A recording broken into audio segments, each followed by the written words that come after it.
Sir food truck को start करने के लिए कौन कौन से लाइसेंस की आवश्यकता होती है?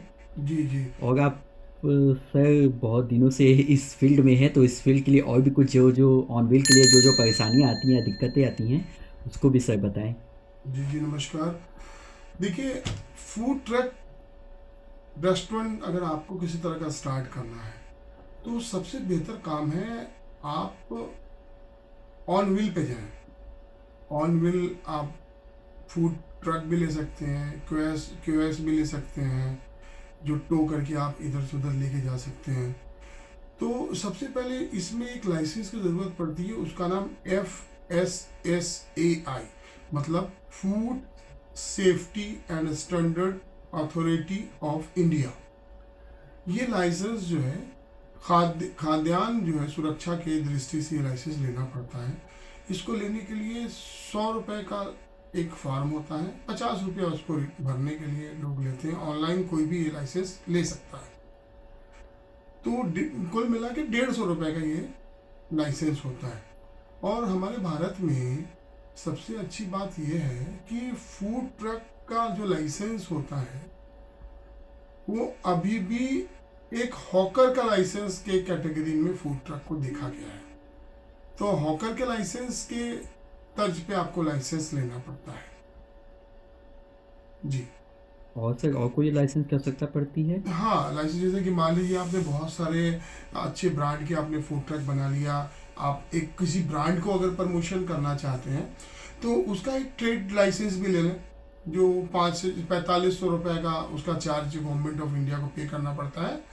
तो आप एक ट्रेडमार्क भी ले लें, जिस ट्रेडमार्क से आप एक बार अगर काम स्टार्ट करेंगे तो फिर बाद में कोई दूसरा उस ट्रेडमार्क से काम नहीं स्टार्ट करेगा। आप उसके बाद अपनी फ्रेंचाइजी भी दे सकते हैं। सबसे बड़ी बात यह है। धन्यवाद सर। जी।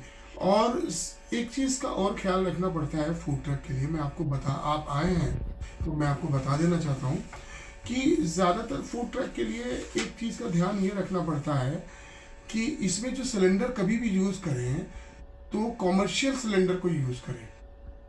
अब आप पूछेंगे क्यों कॉमर्शियल सिलेंडर यूज़ करें। देखिए, कॉमर्शियल सिलेंडर यूज़ करेंगे तो आपको किसी तरह का कोई परेशानी नहीं होगी, है ना। इसमें खाद्यान्न वाले लोग आगे क्या देखते हैं आपके फूड ट्रक में, देखेंगे भाई आपका लाइसेंस है FSSAI का, आपने बोला हाँ जी है लाइसेंस। फिर वो क्या चेक करेंगे जानते हैं आप? वो चेक करेंगे आपका सिलेंडर कौन सा है। तो आप लिखिए रखिए उसमें कॉमर्शियल सिलेंडर। और बहुत सारे लोग क्या करते हैं, कॉमर्शियल सिलेंडर ले तो लेते हैं, फिर वो क्या करते हैं उसी में किसी वेंडर से उल्टवा के डोमेस्टिक सिलेंडर को भरवा लेते हैं। तो ऐसा भी गलती कभी ना करिएगा आप क्या कीजिएगा, उस सिलेंडर को कि जो डायरी मिलती है ना सिलेंडर की, उस डायरी पे जरूर उसको कॉमर्शियल सिलेंडर लीजिए और डायरी पे एंट्री भी करवाइए, ताकि ये ना लगे कि आप डोमेस्टिक सिलेंडर को रिफिल किया हुआ सिलेंडर यूज़ करते हैं। इसका बहुत ज़्यादा ख्याल रखना पड़ेगा। और उसके बाद आप फायर एंड सेफ्टी के लिए आप कोई फायर विभाग से कोई लाइसेंस, आप जो बहुत सारे रिफिल आते हैं वो आप एक रिफिल रख लीजिए ताकि सेफ्टी का ख्याल रखा जा सके।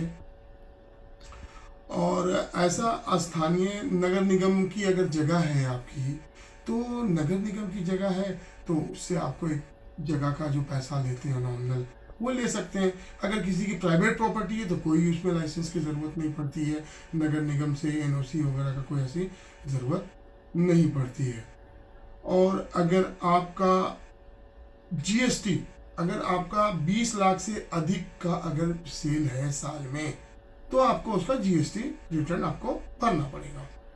और एक चीज़ का और ख्याल रखना है, अगर उसमें इंजन लगा हुआ है तो आपको अपना जो वाहन में आप फूड ट्रक बनाए हैं उसका फिटनेस वगैरह भी आप करवा लीजिए तो अच्छा रहेगा। उसका रजिस्ट्रेशन वगैरह जो होता है वो सारी चीज़ जो है वो आप बिल्कुल करवा लीजिए। बिजली का कनेक्शन की तो कोई ज़रूरत पड़ती नहीं है, आप उसमें इन्वर्टर लगाइए। और अगर इन्वर्टर नहीं है तो बिजली का कनेक्शन आप जिस जगह पे लगाएंगे वहाँ से गवर्नमेंट बिजली का कनेक्शन देती है। जो प्रीपेड बिजली का बिल लगता है आपको बिजली कनेक्शन आसानी से मिल जाएगा। और कोई अगर जानकारी आप चाहते हो तो आप नीचे दिए हुए नंबर पे कभी भी कॉल कर सकते हैं। ऑल ओवर इंडिया में आपको फूड ट्रक चलाने में किसी तरह की कोई भी परेशानी हो कोई लीगल परेशानी हो, या किसी तरह के शेफ को लेके कोई परेशानी हो, या किसी तरह की कोई एडवाइस चाहिए, तो आप बिल्कुल हमें कॉल कर सकते हैं। नमस्कार। ठीक है।